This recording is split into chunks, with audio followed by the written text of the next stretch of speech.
ومع متابعة وصحبة كريمة لوعد قطعناه لحضرة الوالد والعم الحاج الوجيه سعيد بن أحمد بن خلف العتيبة من كبار وجهاء البلاد، رئيس غرفة التجارة والصناعة والزراعة لأبو ظبي السابق بدولة الإمارات المتحدة، فلقد كانت لمعيته وصحبته وقطع الوعد معه أيضا إنجاز في حضورنا إليكم. യുഎഇയിലെ മുൻ കാർഷിക കാര്യങ്ങൾക്കായി ഉള്ള മന്ത്രിയായിരുന്ന ഉതൈബയുടെ കൂടെ മറ്റ് ഈ പണ്ഡിതന്മാരോടുകൂടെ ഒരുമിച്ച് കൂടുന്നതിൽ തീർച്ചയായും വളരെയധികം ചാരിതാർത്ഥ്യമുണ്ട് എന്ന കാര്യവും കൂടി ഞാൻ ഇവിടെ ഉണർത്താൻ ആഗ്രഹിക്കുകയാണ്.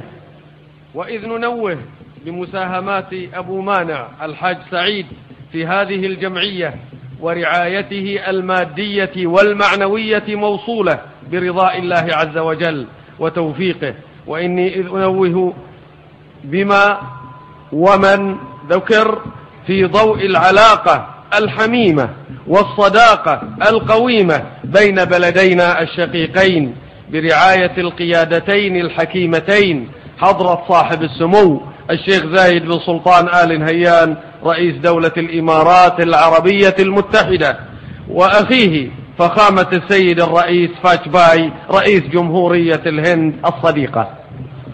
മാത്രമല്ല ഇവിടെ സന്നിഹിതനായ അബൂമാന അൽ-ഉതൈബ, എനിക്കറിയാം നിങ്ങളുടെ ഇത്തരം പ്രവർത്തനങ്ങൾക്ക്, നിങ്ങളുടെ സ്ഥാപനങ്ങൾക്ക് ആളും അർത്ഥവും നൽകി എല്ലാ തരത്തിലും സഹായിക്കുന്ന വ്യക്തിയാണ് എന്ന്.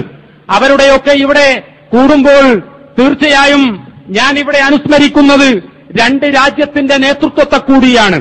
ആ രണ്ട് രാജ്യത്തിന്റെ നേതൃത്വം നിങ്ങൾക്ക് നൽകുന്ന സഹായം പ്രത്യേകം എടുത്തു പറയത്തക്കതാണ്. ഒന്നാമതായി യുഎഇയുടെ രാഷ്ട്രത്തലവൻ ഷെയ്ഖ് സായിദ്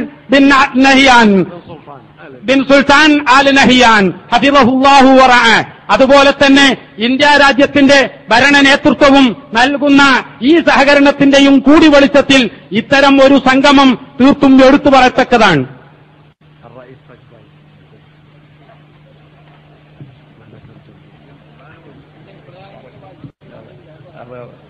الأخوة الحميمة بين دولتين الشقيقتين യുഎഇ രാഷ്ട്രത്തലവൻ رئيس الدولة الشيخ زايد وفخامة السيد الرئيس فاجباي لابد هكذا.